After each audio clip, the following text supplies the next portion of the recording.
Thanks a lot for coming in. Good morning, happy to be here. Something about this community appeals to you? This is a wonderful place to live. For Kelowna Now, this is Kent Mulgat. And we're joined by energy advisor Scott Hilder. Thanks for coming in. Thanks for having me. So we heard the local Canadian Home Builders Association saying a few things about the STEP code. Yeah. Municipalities like Kelowna are expected to fully embrace it until what, or sometime by 2022? Yeah, by 2020 they're looking to have the Step 3 implemented as, or mandated, I guess. Yeah, so there's some years to kind of get new homes built in this manner. Okay, so what we're hearing from the Home Builders Association is that hitting that bar mandatory isn't the right way to go. Building incentives, and people will gravitate to that naturally, as other improvements to how we build homes have happened naturally over time. I don't know if I properly summarized it, but I take it you think it should be mandatory? Well, you're not wrong, and the STEP code has been put in place to properly mandate to keep homes healthy, comfortable, and safe. That's the building code mandate.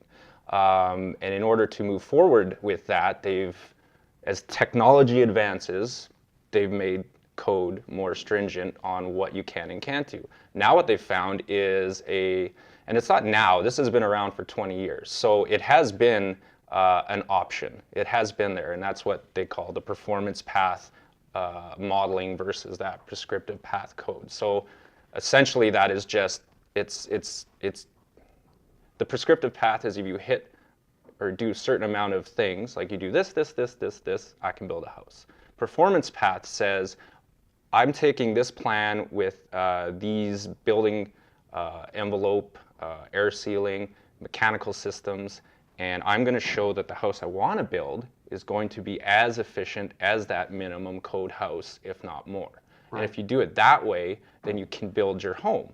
So essentially it's giving you a lot more options on how to build your house versus the building code saying, well, okay, we want to move to a more energy efficient building code. We have these greenhouse gas emission targets to meet. We're just going to make you do all this stuff. This all gets very complicated, yes. But if we fully implement the STEP code at its highest level, the idea is that overall our homes are going to be more energy efficient. They're going to be what they call net zero ready. Right. And you think that it makes sense for that to be mandatory? The home builders say it shouldn't be. Why should it be mandatory? I think it should be mandatory because it is, to become a builder, a licensed qualified builder, it states in the prerequisite qualifications that the builder should have a minimum base knowledge of building science, house as a system, be able to explain what that is, know about your air barrier, air sealing, and all these other components that make up building science. So it's in there. And I think right now what's lacking is that education being passed on to the homeowner. And again, it has been optional for the builder to do this for years now. But not a lot of people are picking up that option. Well, no, as I mentioned in 2017, 2,500 building permits pulled. I think 5 or 6 went for that performance path modeling method. Okay, but is that not going to add too much to the cost of building a house? If it becomes mandatory at the end of this path for everybody, could it be true that it's going to cost as much as 9 or 11% more per home? If you were going to build a Step 5 house today with no previous knowledge of how to build even a Step 2 or 3 house, probably, for sure.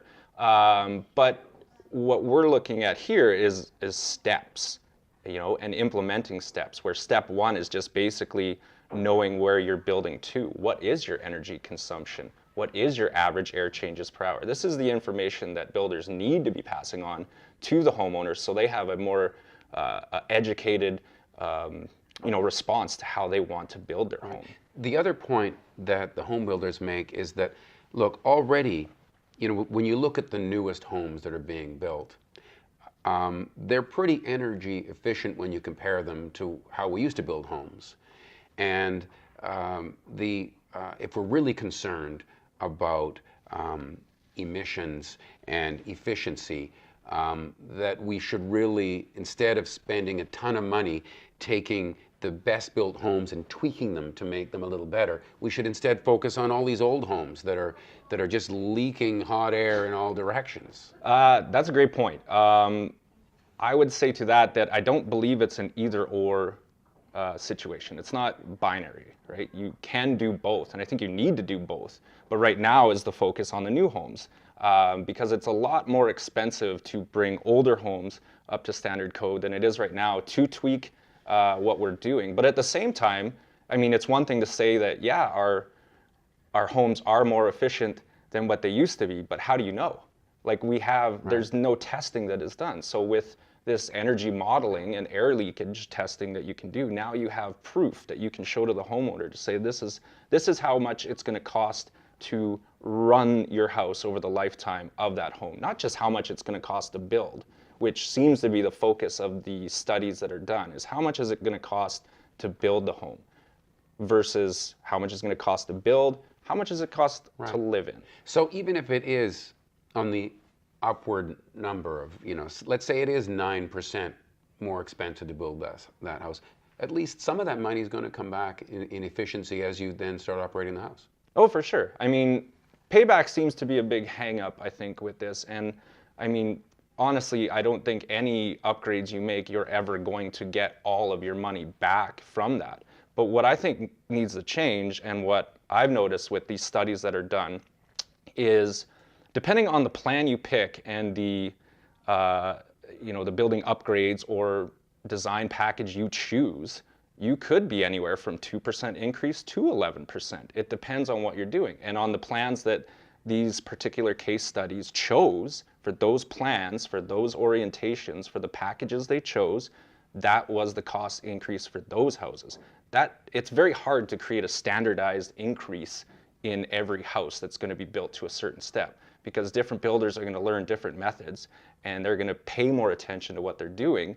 And as they start using different materials, the more that builders learn, the more materials that they're ordering in, the cheaper those become, supply and demand. So that being said, as we move towards 2032 to be net zero ready, by the time we're there, if we've made all these steps to get there, the cost increase will be very insignificant. Right.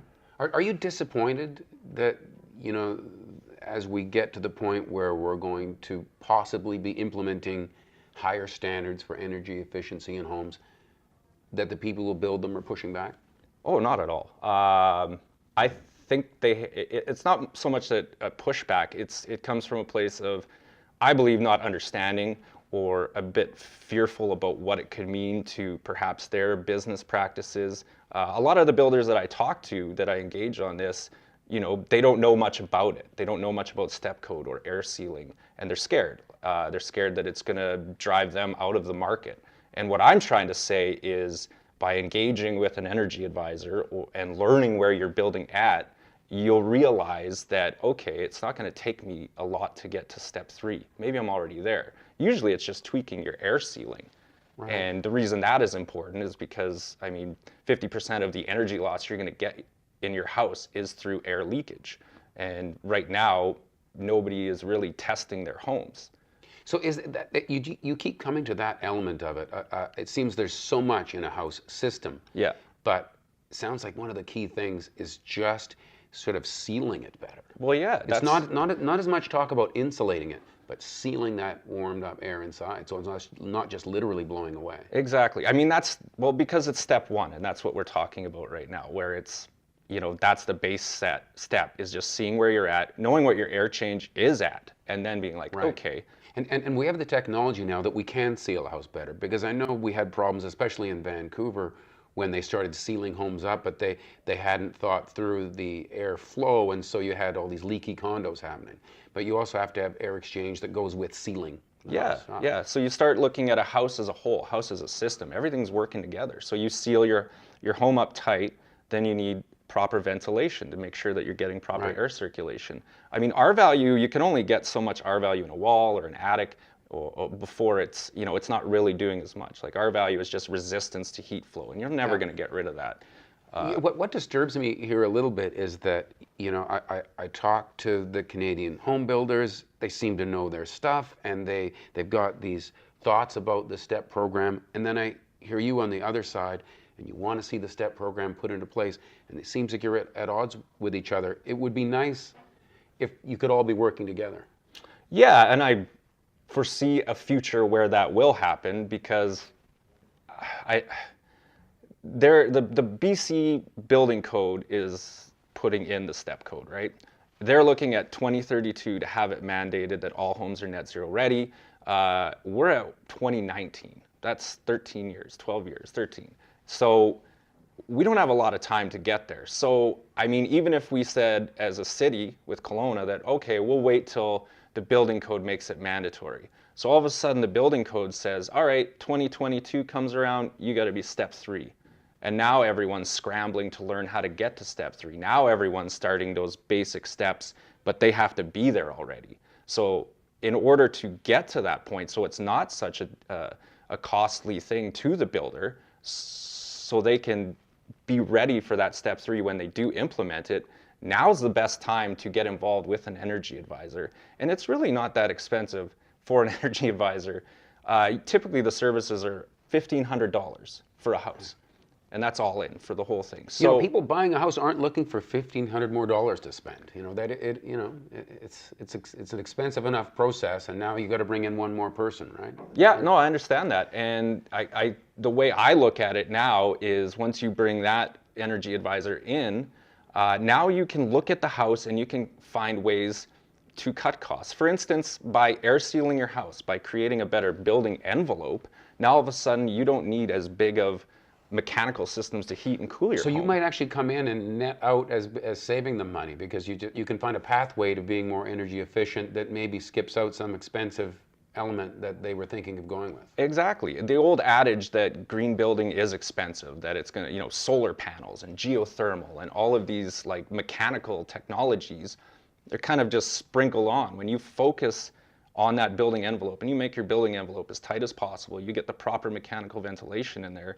I mean, some of the passive houses you can heat with a blow dryer, right? So think about how much that's going to cost you a month. And especially with, you know, moving forward too with people, you know, with set budgets, and now, you know, they don't have to worry about their utility bills fluctuating so much in the winter, and they have complete control. And a lot of emphasis gets put on the initial cost, but not a lot on how much it's going to cost to run the home, but also the health, the comfort, the safety. Like we, you know, our last few years here, August has been smoke filled, and, you know, don't go outside.